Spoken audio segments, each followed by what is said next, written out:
Here is part 2 of my theory on what if Peyton Manning signed with someone else other than the Broncos.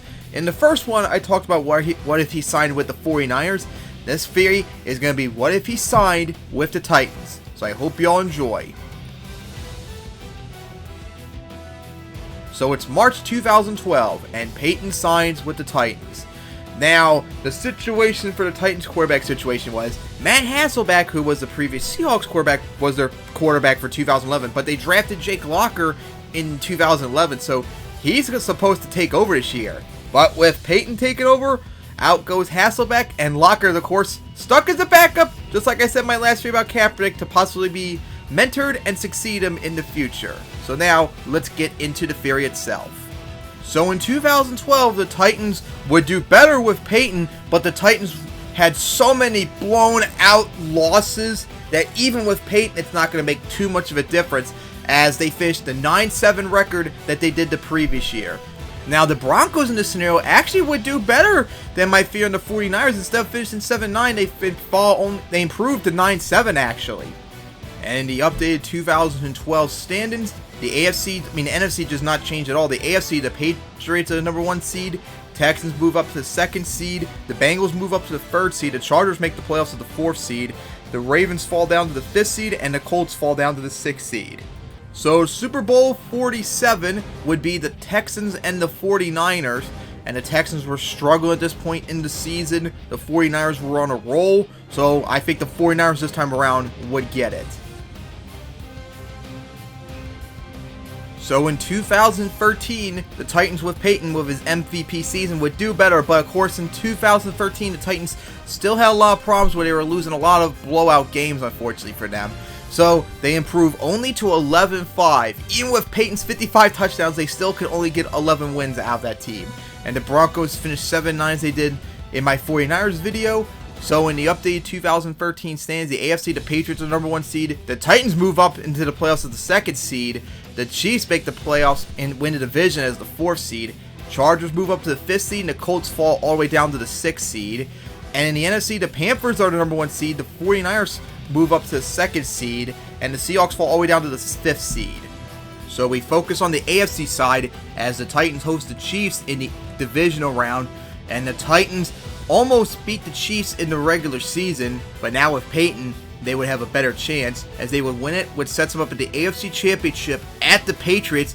Now remember, the Patriots played the Broncos in the AFC Championship, and they kind of got spanked by them pretty good, and Peyton, of course, is with the Titans now, so he would play like he did with the Broncos in this game, and the Patriots being held to just 16 points would be just enough for the Titans to sneak by with the win to make it to the Super Bowl for the first time since 1999, where they played the Seahawks. But unfortunately for them, just like the Broncos, Peyton would fall apart and the Seahawks would dominate to still win it.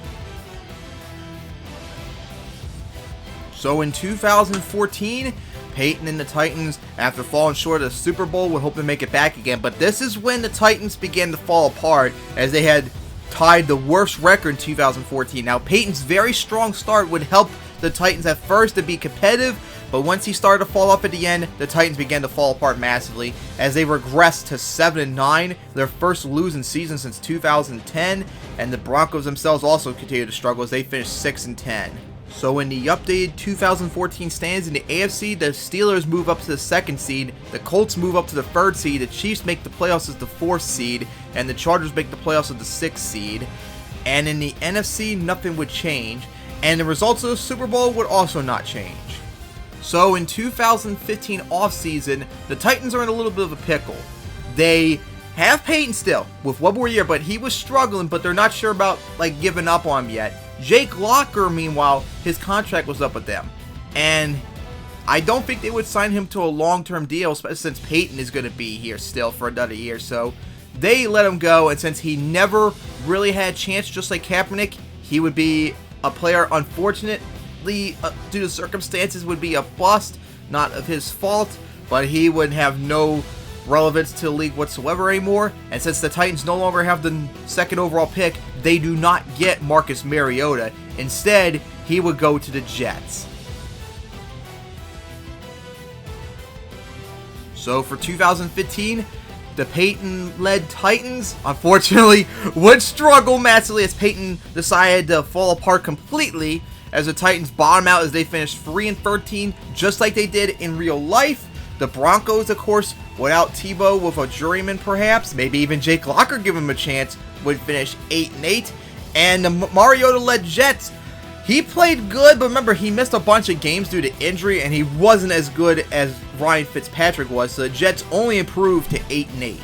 So in the updated 2015 stands in the AFC, the Patriots have the number 1 seed as the Bengals move up to the 2nd seed. The Chiefs win the AFC West as the 3rd seed. The Steelers move up to the 5th seed. And the Bills make the playoffs as the 6th seed.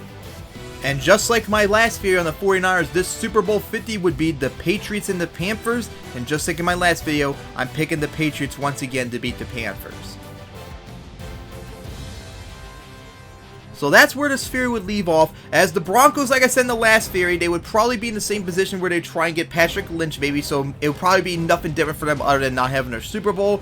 The Jets with Mariota, they're going to struggle these next few years, but they got their quarterback, so there's a possibility that maybe they do better. But I don't know yet. We'll have to continue on with this theory in order to be for sure. But the main focus would be the Titans, of course. With Peyton, they would have 2 winning seasons instead of 0 in this timeline. They would make the playoffs just 1 time instead of 0 in our timeline. Have a 2-1 playoff record instead of nothing. And they would make a Super Bowl, but they would lose it. In the end, though, they would be in the exact same spot record-wise they have going into the 2016 draft, but they don't have Mariota. So that could be a problem. Now they have the top number 1 pick possibly, or 2nd pick still. And of course, they have Jared Goff and Carson Wentz up for draft. So there's a possibility, since they need a quarterback, that they don't make the trade with the Rams, so they take Goff or Wentz instead. And depending on how that goes, maybe the Titans could be a Super Bowl contender in the next few years, because we saw how well they turned out compared to Mariota. But hey, it's just a theory, an NFL theory. Thanks for watching. Hope you all enjoyed the theory on what if Peyton went with the Titans. Next up will be if he signed with the Cardinals. So see you guys next time.